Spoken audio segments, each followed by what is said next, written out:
As melhores saudações para os nossos amigos telespectadores do Canal 49. É com muito gosto que estamos na vossa companhia para mais uma edição do programa Os Portugueses no Val, que há 28 anos faz companhia aqui nas casas portuguesas e de luso-descendentes no vastíssimo Vale de São Joaquim. É com muito gosto que estamos convosco e hoje com mais um convidado para falarmos, neste caso não são sobre as vivências portuguesas, como normalmente o nosso programa fala, em terras americanas e mais concretamente aqui neste vastíssimo Vale da Califórnia, mas para falarmos um bocadinho sobre Portugal e a nossa relação a comunidades de Portugal, porque, como aqui digo várias vezes, é importantíssimo, portanto, que nós mantenhamos a nossa ligação, mesmo aqueles que já são nascidos nos Estados Unidos da América, mas que mantenhamos uma ligação direta com intercâmbios ativos com Portugal.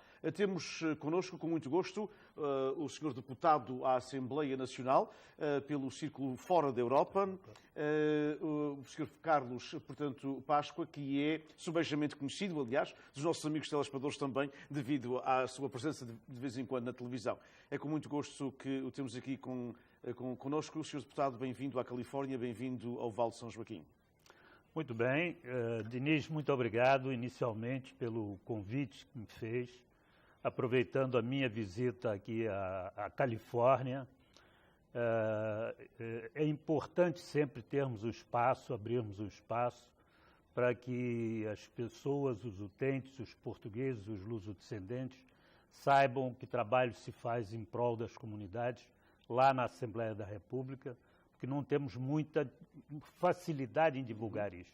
Então, um programa como este está de parabéns, porque isso ajuda a que as pessoas tenham um contato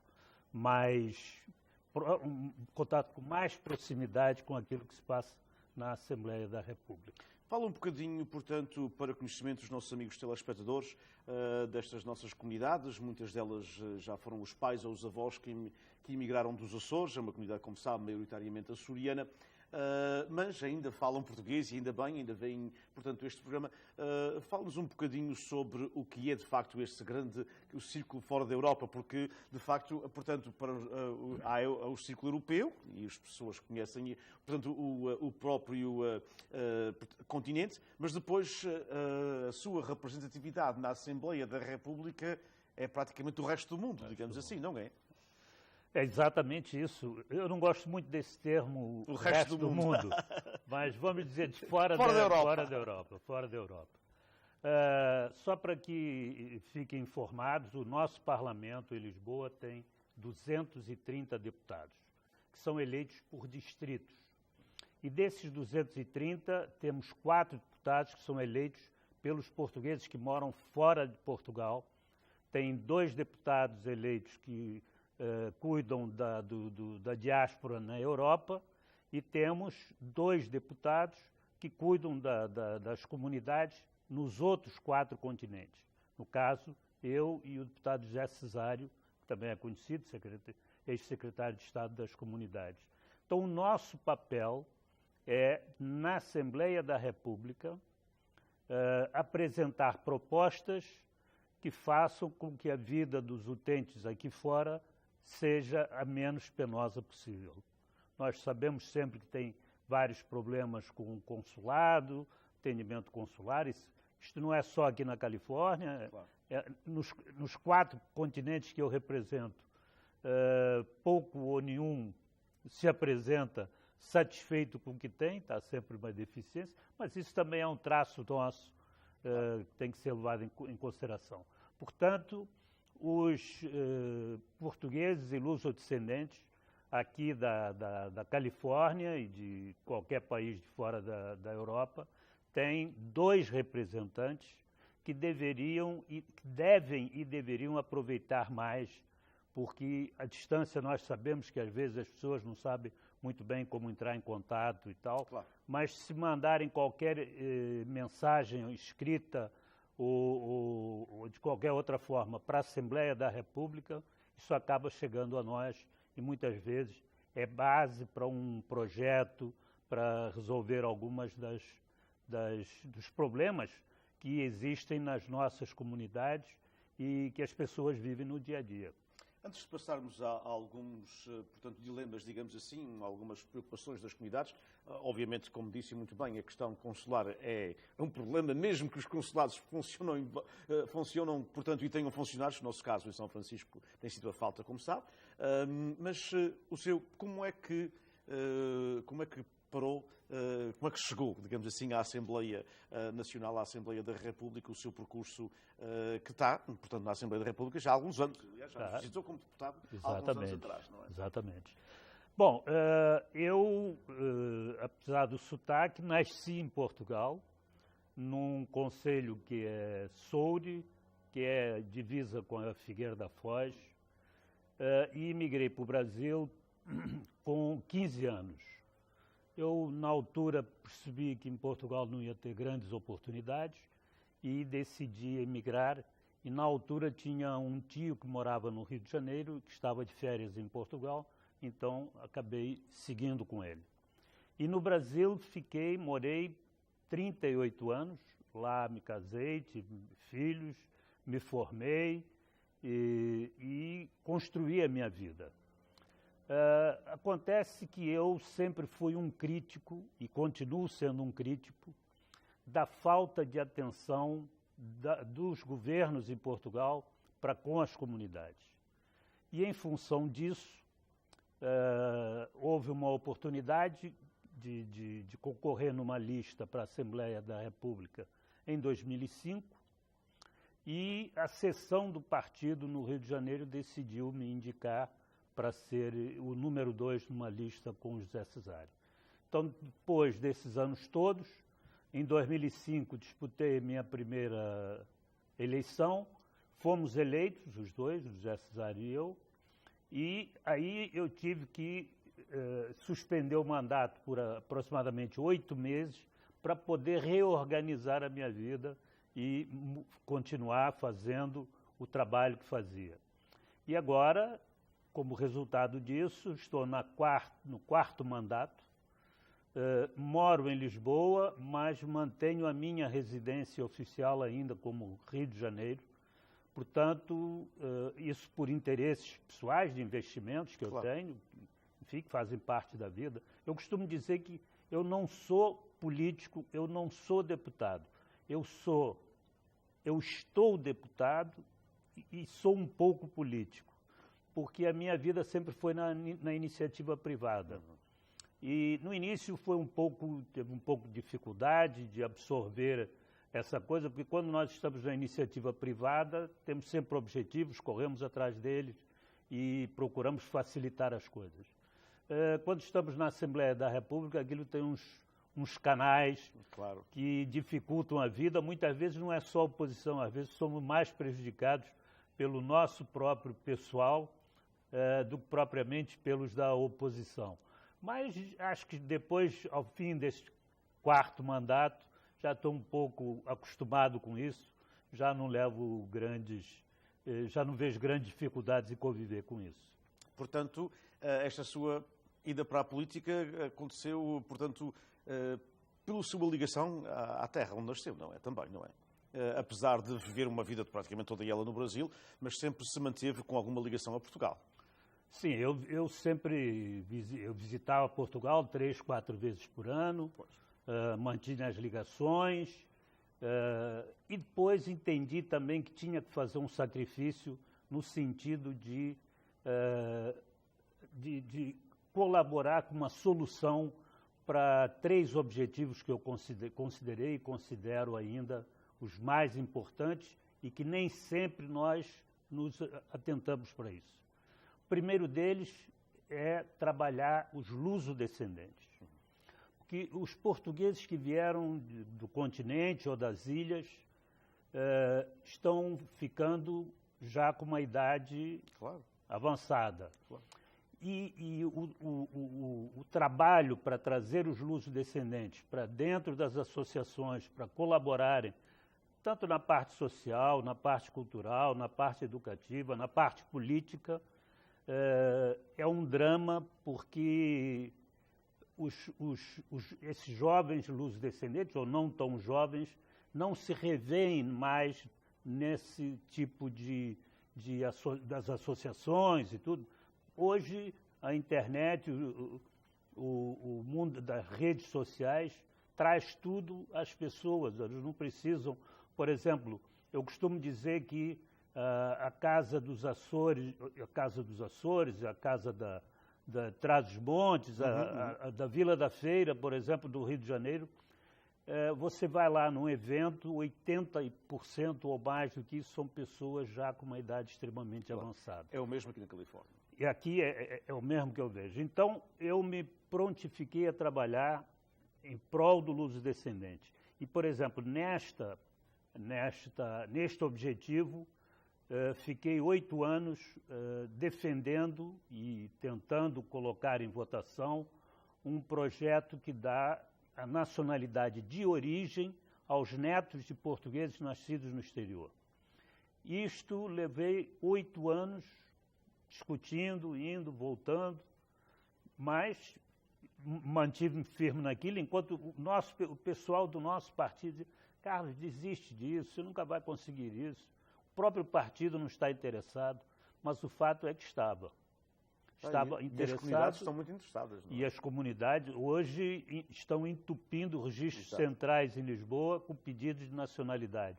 Então, entendo que nesse ponto eu consegui, se fosse só isso, na minha opinião, eu já sairia da política hoje satisfeito.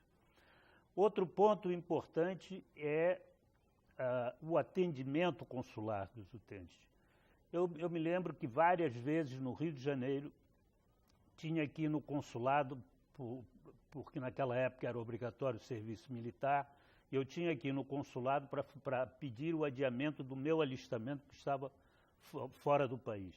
Eu tinha que ir às 2, 3 horas da manhã para uma fila, esperando ser atendido, e às vezes não conseguia ser atendido. Meu Deus. Então, isto hoje já não se vê tanto, Claro. mas ainda precisamos trabalhar muito em cima disso, trabalhar muito em cima vamos dizer assim, de iniciativas e pressionar os governos para utilizarem mais. Hoje temos as facilidades da internet que resolvem muita coisa, mas tem que haver vontade política. Mas avançamos também um pouco, mas temos que avançar mais. E o outro objetivo, o terceiro objetivo, era no sentido de os luso-descendentes poderem participar também da política portuguesa. Isto só foi aprovado agora, porque não existia aquela coisa que, olha, se tiver outra nacionalidade num país onde o seu círculo esteja incluído, não pode ser candidato. Então, por exemplo, eu só mantive até hoje a cidadania portuguesa. Nunca pedi nem igualdade de direitos, nem nacionalidade brasileira, porque eu entendia que, enfim, que eu era português, não tinha uma necessidade, mas tem gente que tem necessidade disso. Agora, o meu filho, por exemplo, um português, o presidente do Conselho das Comunidades, o Flávio Martins, que é um rapaz que é luso-descendente, brilhante em todos os aspectos, mas ele não podia ser candidato porque tem a dupla nacionalidade. Agora foi aprovado, então a participação política pode se colocar hoje na pauta e defendê-la com unhas e dentes, que são esses jovens luso-descendentes que irão certamente continuar ou deixar de continuar a nossa presença além-mar. Então, esse eu considerei um fato extremamente importante e eu acho que devemos pensar nele, claro, com muito carinho. E o terceiro pilar era fazer uma aproximação entre os políticos de Portugal e os políticos da área das comunidades. Porque Portugal, com 2 deputados fora da Europa, não pode atender a todos os problemas, em todos os lugares, porque nem há tempo, nem é viável. Então, o que eu tenho feito e tenho me esforçado para fazer é de criar pontes com políticos locais para que esses políticos assumam o apoio junto ao governo do país onde residem, para que eles, em nome da comunidade, possam efetivamente nos ajudar a conseguir, enfim, apoio para tudo que é necessário, o social, principalmente o social, e temos tido algum sucesso nisso. Eu acredito que se continuarmos com o mesmo posicionamento, vamos chegar a bom porto com isso. Claro. E eu felicito pela iniciativa, todas elas, obviamente, mas, acima de tudo, pela questão da nacionalidade, porque, como cônsul honorário de Portugal em Tolar, como sabe, que é uma coisa que não dá dinheiro, portanto, pelo contrário, gastamos, mas há uma coisa interessante, é que nós, todas as semanas, literalmente todas as semanas, recebo, obviamente, chamadas de pessoas, às vezes por questões burocráticas, não é? De cartões de cidadão, etc. Aquelas coisas que, infelizmente, eu não posso fazer como cônsul honorário, mas eu tenho muito gosto em passar a informação aos utentes. Mas uma coisa nova, particularmente nos últimos 2 para 3 anos, ou particularmente no último ano, tem sido que todas as semanas recebo chamadas telefónicas, ou recebo e-mails, ou recebo contactos de luso-descendentes, de segundas e terceiras gerações, portanto, que foram os pais ou os avós que emigraram, que querem a nacionalidade portuguesa. Todas as semanas, praticamente, mandamos ou para São Francisco, ou então agora já diretamente para Lisboa, nesta zona, portanto aqui, apenas no Vale de São Joaquim, 3, 4, 5 pessoas que querem a nacionalidade portuguesa, que foram os seus avós, que vieram para os Estados Unidos, alguns com algum pensamento de algum dia até voltarem a Portugal, que é magnífico, e outros não têm esse desejo, mas querem ter a dupla nacionalidade. E, portanto, eu felicito por isso, porque até então era praticamente impossível, não é? Não era praticamente, era impossível, não é? Era um processo muito grande e muito moroso. E agora as pessoas têm um grande interesse. E eu penso que isso, quando muitos deles até têm alguma dificuldade, a maioria fala português, mas com alguma dificuldade, não é a língua que usam todos os dias, é muito importante e pesa, de facto, uma coisa que muitas vezes eu sei que o Sr. Deputado percebe, mas muitas vezes em Portugal não se percebe. Este orgulho de se ser português, mesmo não sabendo muito sobre Portugal. É verdade, temos as novas tecnologias e hoje, e nos últimos 10 anos, é mais fácil. Mas eu conto esta história porque é verídica e eu sei que conhece muitos casos semelhantes. Eu dou aulas noturnas numa universidade e todos os cursos, o primeiro dia do curso, os alunos apresentam-se e dizem-me porque é que estão a tirar português. E eu tenho esta história magnífica de um aluno, não há muito tempo, mas vários alunos, mas recordo de há 2 semestres, que me disse o meu nome é John Nelson, um nome completamente americano, e eu estou a tirar português porque eu sou português. Mas como é que és português com um nome desses? E ele explicou-me, não, eu sou português porque a minha bisavó era imigrante de São Jorge dos Açores. E, portanto, ele tem outras etnias. Depois eu descobri, falando mais com ele ele tem relacionamento, obviamente, Nelson, que é inglês. Tem já, portanto, algum relacionamento com indígenas americanos. Ele apenas é português 25%, mas identifica-se como eu sou português. Eu não disse eu sou português, e sou irlandês, e sou indígena, e sou aquilo. Eu sou português. E, portanto, acha que, finalmente, com o trabalho que o Sr. Deputado tem tido, o trabalho também do José Cesário Exemplar, e outros deputados, não é? Acha que Portugal começa a entender isso? Do orgulho que os luso-descendentes, mesmo não falando a língua, têm do seu país de origem? Eu vou lhe ser sincero, eu acho que em Portugal ainda não ainda não perceberam a realidade, ainda acham que isto é uma coisa um pouco exótica. Okay. Apesar de que agora, vamos dizer, como há um grupo enorme de gente, principalmente da América Latina, que temos todo aquele problema na Venezuela, temos todos os problemas em outros países, a própria Argentina que está voltando a ter uma crise, infelizmente, porque é importante ter uma Argentina forte na América do Sul, temos lá uma grande comunidade, mas Portugal, como dizia, eles ainda não percebem muito bem. Nós que estamos aqui fora, ou que vivemos como imigrante, eu fui o imigrante típico. Eu cheguei no Brasil com 15 anos, fui trabalhar em restaurante, em posto de gasolina, em padaria, continuei meus estudos, me formei, fiz 2 cursos universitários, lá trabalhei, mas sempre tive a preocupação de manter o laço com Portugal. Eu sempre, apesar do sotaque, claro, eu me considero única e exclusivamente português. O sotaque é contagiante. O sotaque brasileiro é contagiante. Aliás, peço desculpa por interromper, só para dizer, há uma frase que eu gosto muito do grande escritor, que eu sei que conhece bem, o grande escritor do século XIX, essa de Queiroz, que dizia esta frase lindíssima: o português do Brasil é o português com açúcar. E, portanto, o sotaque é contagiante, o sotaque do Brasil. Nunca o perca porque é bonito, mas continua. Não, mas eu hoje não...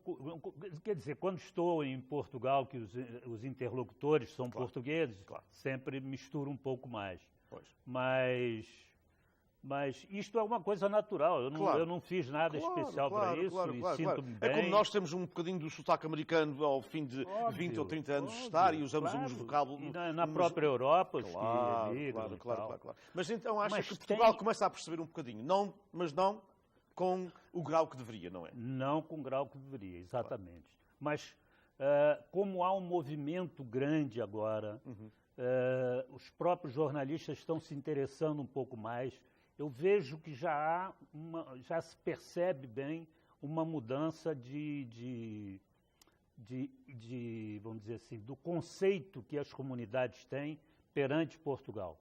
E também porque recentemente tem vindo do Brasil e da Argentina e do Uruguai, assim como vieram da China e de Angola, pessoas à procura de um lugar para morar em Portugal, mas gente que são grandes empresários ou grandes personalidades, enfim, que querem ir para Portugal simplesmente para ter qualidade de vida.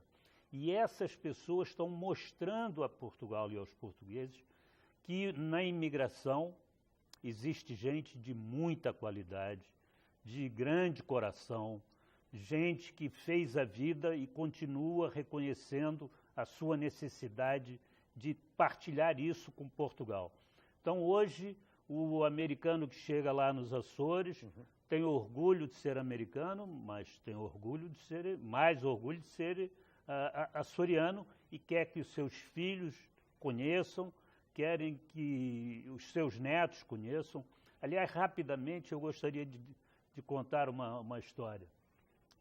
Eu levei várias vezes os meus filhos a Portugal, principalmente quando eram mais menores, quando eram crianças. Depois teve um período ali que eles já não iam com tanta frequência.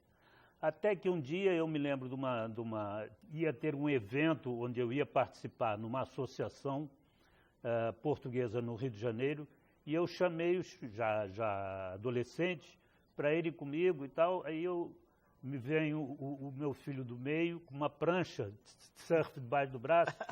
Pai, olha, não leva a mal não, mas os meus amigos já estão lá em Ipanema à minha espera, já estou um pouco atrasado. Vamos fazer o seguinte: o dia que você precisar mesmo que nós vamos lá, eu me comprometo a ir levar meus irmãos. Ou seja, ele não estava minimamente interessado no que eu estava, porque aquilo não lhe dizia grande coisa. Claro. Desses 3 filhos, 2 foram para a Inglaterra. Um para fazer um curso para a área bancária e o outro tentar a vida de alguma maneira que conseguiu fazer. E a partir do momento que eles chegaram na Inglaterra e a proximidade com Portugal e o convívio com portugueses, eles passaram a prestar atenção em Portugal. E hoje eles passam férias em Portugal. Claro. Por quê? Porque eles descobriram um novo Portugal que não é o que eu lhes estava mostrando. Claro. É dos festivais, é do Alqueva, é do Algarve, é da vida em Lisboa, da vida noturna. Então, eu é que não tive capacidade de lhes mostrar um Portugal moderno que nós temos agora. Quando eles os descobriram, não são só eles vêm com um grupo de amigos que eles falam tanto que os amigos ficam curiosos. Claro. E vêm, enfim, eu fico muito feliz com isso, apesar de reconhecer que na minha participação aí eu não tive muito sucesso. Sim, mas teve de alguma forma. Mas de alguma maneira, de alguma forma teve. Restam-nos apenas 3 minutos e eu queria recolher a sua opinião sobre uma questão que também é muito importante para nós, particularmente na diáspora dos Estados Unidos e do Canadá também, da América do Norte, ou seja, a questão da língua portuguesa. O Brasil não tem esse problema, Não tem. até mesmo os países latino-americanos por a proximidade do espanhol com o português, mas nos Estados Unidos, onde vivem, como sabe, 1,5 milhão de portugueses, no Canadá, onde também se aproximam mais de 500 mil, portanto, nós temos esse problema. E é importante. Acha que Portugal também começa a perceber e sabemos que Portugal tem limites no que concerne, portanto, à economia. Mas Portugal começa a perceber que é importante investir um pouco na língua portuguesa nestes países, portanto, anglófonos, como os Estados Unidos da América e o Canadá. Eu não tenho nenhuma dúvida quanto a isso. Eu acho que o incremento do ensino, o apoio total ao ensino da língua portuguesa tem que ser um objetivo permanente dos governantes de Portugal. É através desses cursos, é através dessas escolas que nós começamos aí, volta ao ponto inicial. Pegamos os luso-descendentes, de preferência o mais cedo possível, e integramos numa rede de cursos de ensino para que eles possam, de alguma maneira, melhor entender a cultura também e as tradições, porque o ensino vai levar a isso, claro, do que se passa em Portugal. Então, eu acho que Estados Unidos e Canadá são fundamentais. Já temos um bom número de alunos aqui, mas temos que melhorá-los muito. Eu gostaria de dar o exemplo da Austrália. Em algumas das visitas que eu fiz, o ponto focal ali o principal era o problema do ensino da língua portuguesa. Porque não tinham livros, porque não tinham manuais, porque não tinham professores e porque não tinham coordenadores. Eles estudavam aos sábados, em livros fotocopiados trazidos de Timor, um vexame que eu falei, isso aqui realmente tem que mudar. Hoje, felizmente, já temos lá mais de 1.800 alunos, temos uma coordenadora e temos material escolar da melhor qualidade. Claro. Mas é preciso ir lá, ver, entender o problema e trazê-lo e conseguir vendê-lo para as autoridades em Portugal. Claro. E esse é o nosso trabalho. Sr. Deputado, muito obrigado pelo tempo que dispensou aqui aos portugueses da Califórnia e obrigado pela sua visita a este Estado. Foi com muito gosto que o tivemos aqui na nossa companhia. Espero que continuemos a trabalhar juntos e grato pelo seu trabalho em prol das comunidades.